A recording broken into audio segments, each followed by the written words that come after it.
Minnesota Vikings fans, for those left as a fan base, just kidding. We are back on the Purple People Eaters podcast. He's Aaron, I'm Chris, and we're here to discuss a Vikings debacle. I mean, this was, to be fair though, we were up against Cooper Rush. And, I remember watching tape of him a couple years back. Okay, I'll stop. This is a game, even if you win in triple overtime, and I realize there is no triple overtime. But if you won it in triple overtime, you still got to win it. One way or another, you have to get by this game, and you didn't. You did not. And, sure, we'll talk about,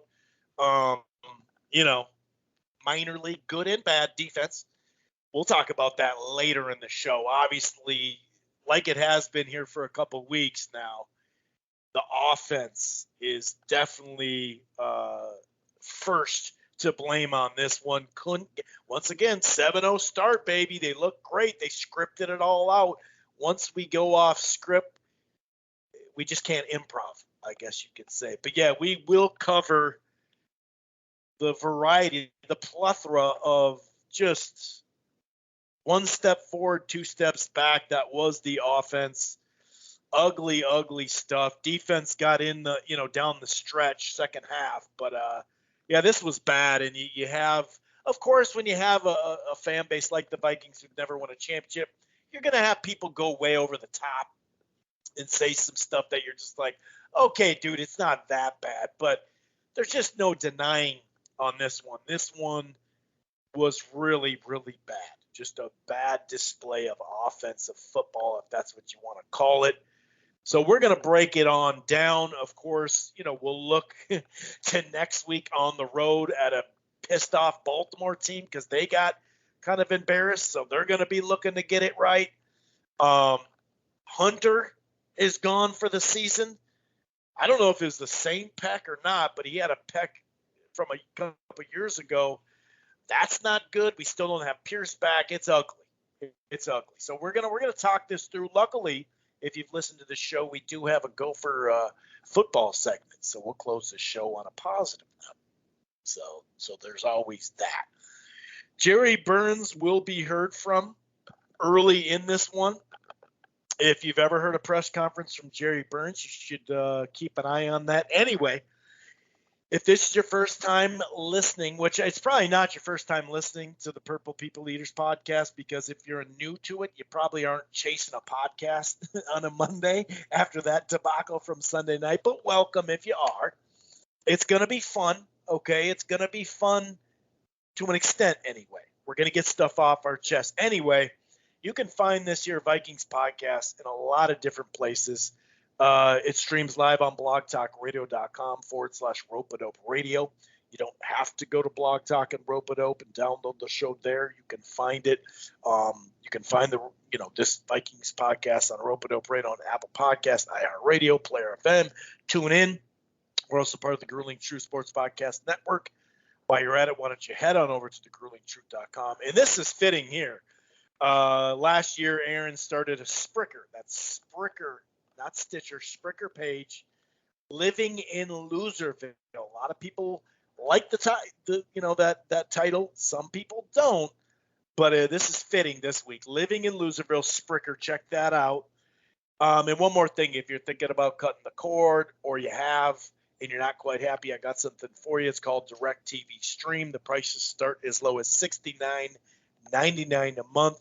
The best of live television and on-demand, no annual contract, no hidden fees. If you upgrade to the Choice or Ultimate, that gives you 3 free months of HBO Max.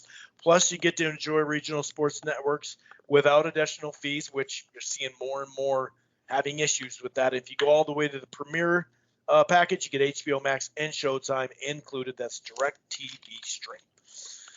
Okay, I'm going to go ahead and bring in my co-host, Aaron. And the first day of November isn't crazy cold, but, man, that gust of just ugliness swept into Minneapolis late last night on a Sunday night. Sure did. Oh, boy. Oh, boy. So where do we begin with all of this? Listening to the media, it's Chicken Little. The sky is falling everywhere. Fire this, fire that. We weren't any good. Shouldn't win any more games. Tank. We're hearing all of it. And some of that I think is warranted. We'll get into why some of it isn't. Like you said, maybe a fan base that has never had a Super Bowl win probably is a little bit more knee-jerk than one that has recently won. So that's a fair point. But I did remember leading off the season saying that this would be a tough year and that, some of the smoke and mirrors might disappear a little bit. And I don't know if we're quite there yet. We do have 3 wins under our belt. Although, they weren't convincing victories. Just one good one. Just one good one. And yeah. So I guess I want to add a little temperance here, but at the same time, it doesn't look good at all. And you just, maybe if you weren't coming off a bye where you were supposedly supposed to have self-scouted, but then again, you did that a week early. And so maybe you just said, take vacation, get your mind off football. Well, it seems like they certainly did that because it didn't seem like a lot of minds were on football last night. Well, Cooper Rush is a much better. Okay, hold on.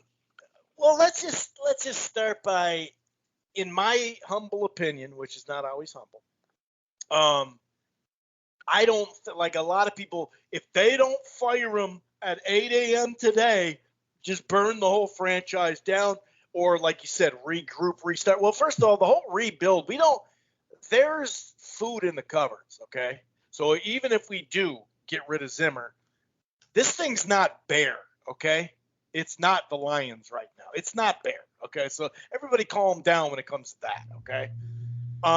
We all know the number next year. He's either not going to be here or it's going to be extended in a cleaner number with more to maneuver. I'm talking about Cousins. Let's calm down on all that stuff because remember, he was untradeable. Then all of a sudden there's trades, but no, we should do this, we should do that. I wouldn't fire Mike Zimmer right now in this part of the season, partly because I just don't think it's even worth to do it just right now. Not to say in the end of the season, when we get there, we'll figure that out, maybe the last couple of games. But this whole, you got to move now. You can't talk to anybody right now. This isn't even college. College, you could do some of that. Some of these guys are going to be, coaching in January, for Christ's sakes. Like, it makes no sense, in my humble opinion, to fire him today, is my point. Doesn't mean he won't get fired at the end of the season or a couple games left or whatever. Well, obviously, my knee-jerk reaction is, burn the house down and so on. But, a little bit of time thinking about it, you're absolutely right. You don't want to be firing people after week 8 coming out of a bye and with no real reasonable interim possible future head coach in the making now. Ziggy was on his phone last night. That's a picture that's been floating around the internet. So we don't know. Maybe he's talking to his wife. Maybe it could have been a lot of things. But hopefully they have some plans in mind. And, a lot of people say it's a foregone conclusion that after the season he's gone. And I'm not sure that that's a foregone conclusion. I think there will be changes. Spielman, Cousins, possibly Zimmer, possibly a lot of other things. And obviously with Zimmer goes most of the staff. So I think that's a pretty ridiculous ask, is to say, well, just, Monday morning, just give him a phone call and tell him to pack his crap. That's not how these things work. And if you were going to do that, you would probably do that before a bye week. So I think, long story short, we're probably left with Zimmer for the rest of the season. And, he might have time to redeem himself. I got a feeling this team will bounce back. There's just too many veterans and professionals on this team to think that you're going to tank it out and go, 3-14 for the rest of the season. That's just not going to happen. There's too many athletes on this team. You're going to run backwards into a win probably somewhere. So I think I like the sentiment. I like that people are unwilling to accept what happened, because I think you can't accept a game like that. And not particularly because of Cooper Rush, although that was a factor. Not particularly because it was on national TV, because that is also a factor. But just for the fact that they played like crap. They didn't play well at all, offensively, defensively. Tackling was shoddy. Offensive line looked like it did last year. And we are going to go on and say all the different things. They didn't play well coming out of the bye, and that's the point here.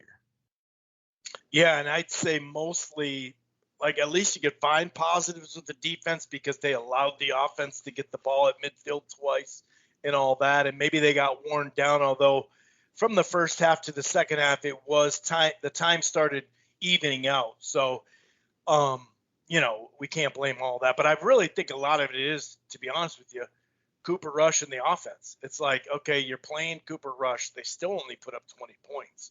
And you just couldn't get it done, like you said, on the bye week. But I just think it's ridiculous to fire him now. It makes no sense. Let's get a head start on what? You can contact – this isn't college. You can contact shit all day long. You can talk to anyone you want. So you can do that while you have a head coach. But, I do wish, although these press conferences weren't televised like they are currently, basically, let's just hear some Jerry Burns, shall we? I think it's fitting. Game. I mean, shit. For $23, if you can get more excitement into that, hell, you're in the wrong operation. A hell of a game. Let me say something. As long as I'm in this fucking job, Snelker will be the offensive coach. I mean, no question fucking about that. No fucking question about that.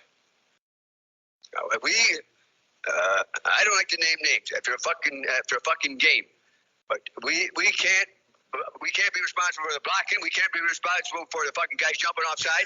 We can't be responsible for we get down there and it was a dumb play by Anderson. I love Anderson. I love him. But it was a dumb fucking play when his foot was shoe was coming off up the line screen. We were hard to take time out. We had a fucking trap play called, and his fucking shoe comes off. That ain't Bob Snelker's fault. We have another fucking trap play, and if Finney picks up his fucking feet, he walks in. Goddamn Finney. We got the fucking pass to AC out there in the flat. It's a ball thrown in low. That isn't Snelker's fault. We got right down there. We got the second. Okay. We won't let. We'll try to hold off Jerry as much as we can, but it does feel like, how much blame can you actually give Kubiak? Now, the freaking the passes behind the line of scrimmage are one thing when they got like 10 dudes on the line of scrimmage, if you count the corners real tight. But how many times can you pass to a guy, just like Jerry said, I love him. I love me some ham, especially on Christmas. But how many times you get a pass short behind the line of scrimmage, no matter if it was a wide receiver or ham? I mean, some of this, it's a combination of Zimmer with the play calls, because we know he has those talks and he's ultra-conservative. But also some of this has to go on Kubiak. Just the play calling is ridiculous, however it's coming out. Well, if you ham and pick up his fucking feet. Goddamn Finney. Yeah. Okay, so let's try to break it down as far as I see it. You have Zimmer who's saying, just run the fucking ball. And we got a 3-point lead. Let's try to hold that to the end of the game. And just kind of keeping everything close to the vest. And you don't want to try this and you try that. Then you combine that with offensive lines getting their ass handed to them. So Kirk doesn't have a lot of options and not a lot of time. And then you have check down options that are there in Ham, who, I mean, he's throwing death balls even to Ham. It's just, it's ridiculous. Just trying to get rid of it. So how much of it is Kubiak?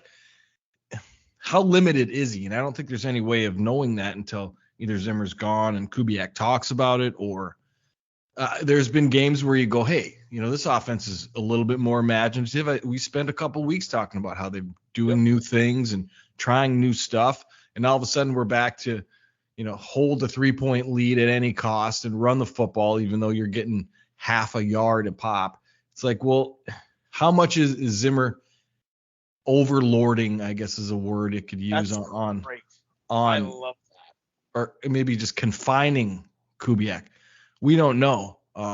My impression is probably quite a lot, because it seems like offensively, if he's free to do some things, generally he's only free to do things when they have a lead.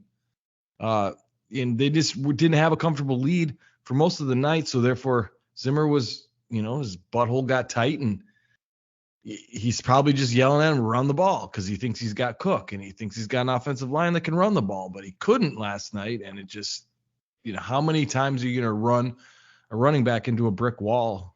It just apparently very, very many times. And, you try to throw a pass, well, somebody's covered, but then we've got, still photos of Thielen being open and Jefferson over the middle, a lot of stuff going over the middle, but then you look at the offensive line on those still shots, and they're scattered all over the place. And we got a guy holding, and another guy doesn't know who to block, and Bradbury's getting spin moves on him. So I think it's just a confluence of a lot of events, which just leads me to believe that they didn't really do a lot of work over the bye. And, maybe it's all this relaxation and 17-game season and days off that have been going on since training camp.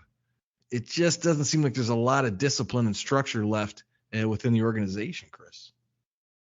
Yeah, poor clock management is not something that's a secret, but last game before the half, this game before the half, it was messed up. Also, could have called timeout, didn't. Also, to end the game, I mean, you can only go to the well so many times, with 50 seconds to play. You can't keep scoring on fourth quarter drives, with under a minute to play. It's just at some point that's going to catch up to you, and it did. And yeah, he's playing like get an incy-bincy lead, and he's playing like he's got the best defense like it's 2017, and he's got a top 5 O-line. I mean, this is just – it's getting to the point where you're just like, dude, I mean, his seat is hot. Like I text you, volcanic eruption. I mean, this is hot as hell now, and I don't think, like I mentioned, I don't think he should have got fired today. I think that's stupid. I actually think it's dumb because it's not. Well, it starts. It sends a message. Well, if you think sending the message is going to get in the playoffs, I think that they're going to get there with Zimmer if they get there, one or the other. They're not going to all of a sudden, well, Zimmer's not here. All right, let's do it. You know what I mean? Sure, would they maybe be open to play call a little bit more? It's only like, okay, we're down. Now we need to open it up. It's just over and over. And like I said, the worst PFF rating pressure-wise of the season for the offensive line. Cousins, one time it'd be Jefferson slowing up, misreading the ball or whatever. The very next play, Cousins high on a third down. That would have been a first down. We always say if you move the chains, you never know what. Even 3 points last night would have been a big deal the way that game was going. It just seemed like Thielen in the fourth quarter not lining up, doesn't even know where to line up, screwed up. Like it just seems like we were just everybody was in their own way. Everyone seemed to have just a crappy game. Cook early, he had a couple runs and whatnot, but it's just getting old. It is getting old. There's no doubt about it. The only line of thought that I can really see making any sense about getting rid of Zimmer on Monday morning or Wednesday afternoon or whatever it is that people are fantasizing about is that, yeah, you're essentially giving up the season then. You're forfeiting the season in hopes of a high draft pick or something like that. And because you're not going to bring in your next coach. Your next coach isn't sitting out there without a job waiting. He's got a job right now, possibly will be in the playoffs and so on. So hiring your next coach is a virtual impossibility at this point. So basically what you're saying is get rid of Zimmer, maybe improve morale, and hope for a good draft pick, because I think you're absolutely right. Any chance you have of winning a Super Bowl or making the playoffs comes with Zimmer and this season. This year, yeah. It might not be a high probability from what we saw last night, but it's really the only possibility of salvaging this season, and then you can make a decision after the season. But that's the only real line of thought I could even undertake about letting go of Zimmer this week or next week or whatever. The locker room is a bunch of veterans and guys, and even, to top it all off, if you're going to make a change here, you're going to have to make a change. I mean, you're going to have to go GM, and then once you hire the new GM, they're going to hire the coach they want. And it's going to have to be like a systemic order like that. Like, I would like to see a change at GM at some point. But, chances of that happening, who knows? We don't know, but we know right now that it doesn't look good. But I just think, knee-jerk, get rid of Zimmer and keep Spielman and then let Spielman hire the next coaches. You're back in the same boat that you just got out of. Yeah, and when we talk about, well, maybe that'll get us there, and all of a sudden, because, people keep saying, and this is a good point, beyond the top 6, now New Orleans got a nice win. They're 5-2. It is like a bunch, like Carolina's 4-4, but we got the tiebreaker. San Francisco, Atlanta 3-4, Philly's 3-5. So that 7th spot is opening, no doubt about it. But down the stretch, you're gonna need that third down, even though the third down was ugly defense in this one, the worst in a while. You're still gonna need, like, if you think that that's possible, going the other way with it, the opposite way you're talking about, as far as like, just dropping a bunch of L's and getting a higher pick. I think either way you're going to do that with Zimmer, one or the other. But just in case, it would be nice to have him down the stretch. But we were the worst we've been in the last few years on third down, 1 of 13, and then on the flip side, 6 of 12 or whatever we gave up. And both of those are just, that doesn't happen. It really doesn't. I mean, we were even getting false starts, from the center on the last drive. He's snapping the ball. What is he getting a false start for? Even on that last drive, we have 33 yards of penalties and only 36 yards. A great drive, 69-yard drive. But, damn near half of them, came with that.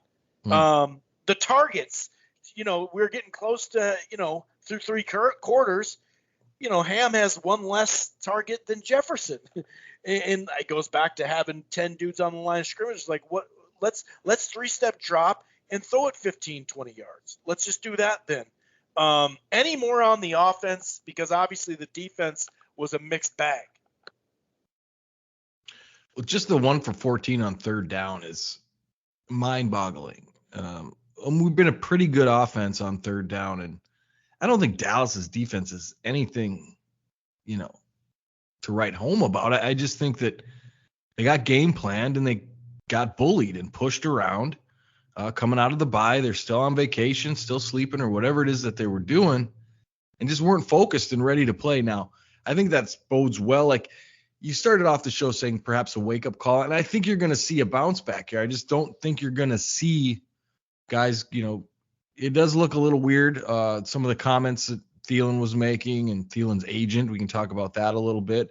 His tweets, I don't have the exact quotes, but maybe we can look them up. I have quick. The tweets, but he's obviously wrong because here we are Monday morning, But it's still muddying the waters, and you don't really want agents coming out. So obviously there's some internal stuff that's just kind of coming to light now. And I don't want to say Zimmer's lost the locker room, but I got a feeling like he's lost the offense, and just because maybe negligence, perhaps, and maybe you get the feeling that Zimmer always had a veteran coordinator / ex-head coach that would make the timing, timeout calls, and remind him of things, and that person's not there anymore. And so that's where we're seeing all this clock management stuff, is because maybe Zimmer's not great at clock management, but he always had someone who was around him. But now he doesn't, or he doesn't defer to those people. And so we're getting all this confusion. But I am getting sick of it. At the half, you got 20 seconds left in a timeout and you do nothing with it.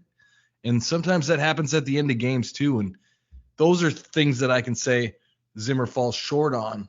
But there are ways to fix that. But you would like to have a coach that has a little more acumen as far as when it comes to clock management and so on. So that's a valid critique, although I don't think it's the only thing that you should look at a coach for. I think what you said was right on. What they've lost, the offense is losing it with them, because it's like, dude, come on, don't do this, And it's funny. I look back at last year, and maybe in the first, and maybe it's because we were losing too early last year. What did we get to, like 1-5 or whatever? That I remember on 3rd and 1 and 3rd and 2. Going for these deep balls with no Ham, right? With no dump off, right? Right. But I remember, like, what what, dude, just have at least a dump off just in case. And I Sure. think I was valid from saying that because we were taking too many chances. Well, now it's like, can we take half of those chances? I mean, we got the bloodline here. Like, let's allow that. And you're right, it is a trust factor that he allows. That doesn't probably play with the younger Kubiak, unfortunately. He probably does want to do that. But defensively, beyond the surprisingly poor on third down, they did get a lot of pressure early, and then Hunter left, and I thought it was kind of in between. It wasn't enough, but they did get some of it. They obviously created those 2 turnovers. They should have had a third when Barr knocked it loose, but frickin' Harrison Ford, who went crazy last night, by the way, and not in a good way. Actually, I'll show you the clip. He is choking Dede on the sidelines and not letting him go. He lost his mind. And then he was playing the Dion defensive look on that long play where he's like, where is this guy? Where is this guy? Now, both of the safeties went wide on that first 75-yard touchdown. Looked just like the Arizona one. Alexander running for his dear life. Dude's running down the field, but our safeties are like nowhere to be found. And then even when they're found, it's like Harrison's like, which one? Just make a half a tackle someplace. So I'm thinking that was designed for both of them to go out, because what are the odds that both go that wide? So I'm not going to blame that on them, but that one hurt because to give, you got to let freaking good old Coop, work for it. You can't just let him 75-yard play in one play. That right there was like, oh shit, we might lose this game. That's the first time where I was like, oh boy, this isn't good. Like you said, the tackling, especially on that 3rd and 11. We called, this is all Zimmer. He called back to, he did the Chris Webber, didn't have a timeout, did it anyway. Mm-hmm. They basically allowed this backup to get good old Coop to get a little bit more confidence, and then it seemed like, I hate to say it, but he basically torched us at times at the second half. I mean, he went over 300 yards, and they had that trick play that got 35 yards. It was just, it was a mixed bag, but down the stretch, you got to make that tackle to force the field goal. You got to do this, you got to do that, and they came up short. Right now, they're not playing like that top 10 defense that maybe they should be starting to get into by now, because you can gel and everything like that. But, now without Pierce and Hunter, oh boy. Well, Pierce, Hunter, and Peterson. So you've got 3 vets out, particularly defensive linemen. You're going to be searching for pass rushers, Patrick Jones. And you're going to have to find ways to create pressure now with Hunter out that you had to try to find last year and just couldn't find. And so you drafted a couple guys that you like. I know Kenny Willekes got some time last night because I looked at the TV. It's a 79 on the defensive line. Who the hell is that? And I had to do a little research on it. But, he didn't seem to get much pressure. You're playing James Lynch a lot now. We don't know when Pierce is coming back. His elbow's nagging. So that's a huge thing when you're giving up runs on first down, like just annoy the crap out of me, and always have. He's more than 4 yards on first down, and that just puts the offense ahead of chains. And defensively, I thought we played all right up until Zeke split the 2 tacklers. And I think it was Barr and Alexander. And I really think it was just a case of like, okay, well, this guy's got the tackle, so I'm just going to. And a third Zeke guy coming too. Yeah. And then Cam's in the background coming. It's like, dude, this is the biggest play of the game. You stop him there, you force the field goal. No, that one there is not Zimmer's fault. And then you talk about the safeties, Chris, as well. It's like, that's definitely scheme. He was in 2 high safeties and trying to help the corners out. Of course, you're going to get beat down the middle. There's nothing really that Alexander could do as far as speed wise. I mean, if he's faster than the guy, maybe he can make up that. But it was schemed out well offensively and just burnt him. And, that did give Cooper Rush confidence, and that did continue it's just coming out of the half that was, and you're like, okay, this is not going to be easy now. We're going to be in a dogfight. And when it got to be a dogfight and Randy Gregory starts throwing people around, you start to go, okay, well, we're not good in dogfights either. So what chance do we have here? Kirk's throwing checkdowns to Ham, and it's ultimately frustrating. And then to put it on national TV just just doubles that frustration. And that's where we all are today. Yeah, that is a good point. It's extra embarrassing, no doubt about it. Any other things from this game before we can rapid fire this Baltimore game on the road? Here we go, guys. On the road for 2 games. That's why this game was so important, because if you get this win, now to get that 2-2 mark we talked about, to go 5-5, you feel a lot better of just getting 1 victory out of the next 3.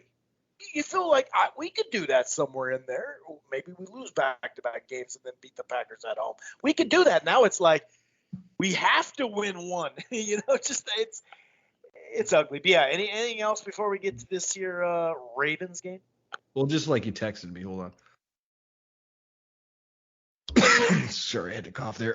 Like you texted me, just burn the tape. There's really nothing to pull out of that game that's going to be worth watching. I just think they came out flat. They stayed flat. Nothing got them going. Now, here's the twist, is you got Baltimore next week. And I really think you're going to see a good effort from the Vikings. They're going to give their best, but now they're down players. They're down Hunter. Pierce might be back. We don't know. You're going to need Hunter to chase down Jackson. You're going to need somebody with some speed and a little agility just to keep the edge on that. What Everson tends to do is overrun plays. This year, not so much. He's been a little bit more disciplined, but it doesn't look good. But I feel like the embarrassing performance that they put out, they're going to come back strong on it. Now, is it strong enough to beat Baltimore? I don't know. But Baltimore's a good team. They run the football, so they got a good offensive line. They've got a decent defensive line. All the things that kind of come at us that we're not good at. A running quarterback, it doesn't bode well on paper at all, and I don't know what Vegas has. I'm sure you're going to tell us. But I know that Baltimore's favored. I just don't know if it's 3 or 7. But I think by the end of the week, sure, 5.5 now. It'll be 7 probably by the end of the week. Everything in my gut is telling me that everything in my brain is telling me that we lose this game. Almost everything in my gut is telling me that we bounce back and win this game. So I'm going to go with my brain, because I think my gut has shit for brains. So I'm going to say that we lose this game. I think we play well, and we'll all be on the show next week going, well, these guys played well and what an improvement. But I think that's fool's gold. I don't think there's a lot of good things coming down the pike for this team, as I said in my season preview. I think that we probably lose this game, not by much, but it's a decent performance, but not enough to win.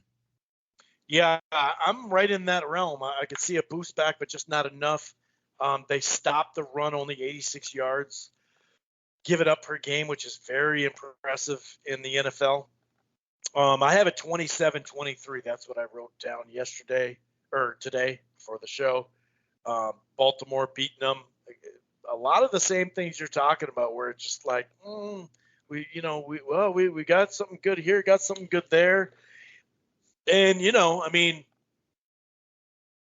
the next 4 games, it is going to be tough to get a win. No doubt about it. We got some tough games coming up beyond that.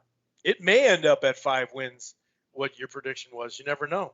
I'm with you, though, as far as exactly what you said, that thing of there'll be a bounce back. We're not going to get blown out, but 27-23, unfortunately, our Vikes, going down to the Ravens, and then the Chargers the next week, man. That's why this was I think that's why it's not really overreacting.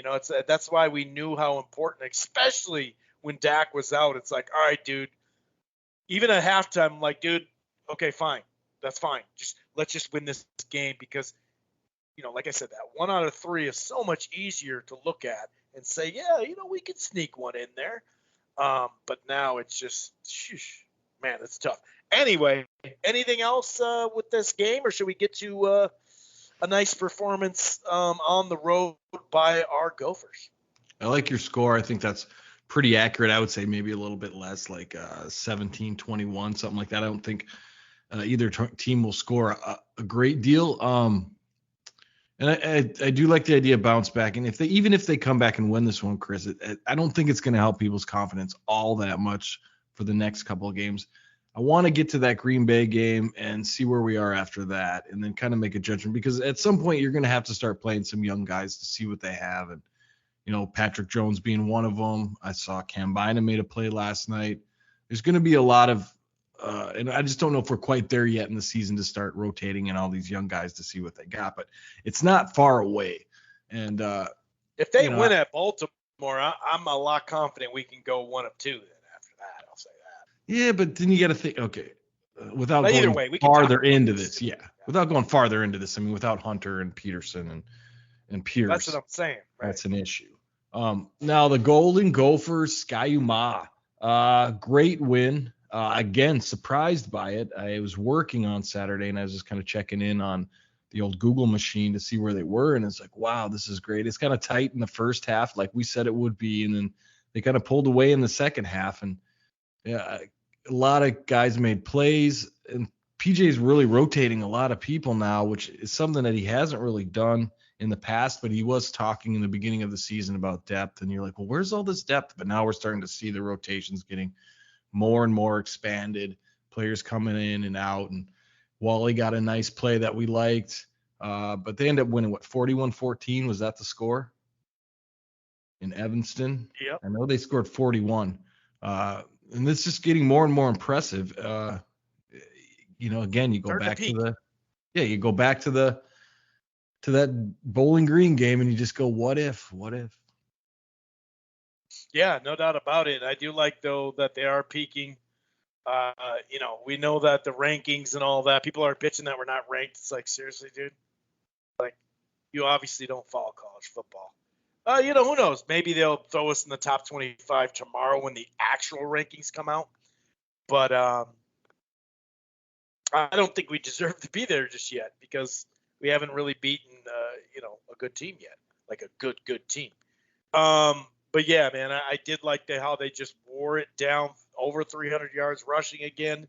Thomas and Irving kind of just switched spots, but not really. They both got similar, carries.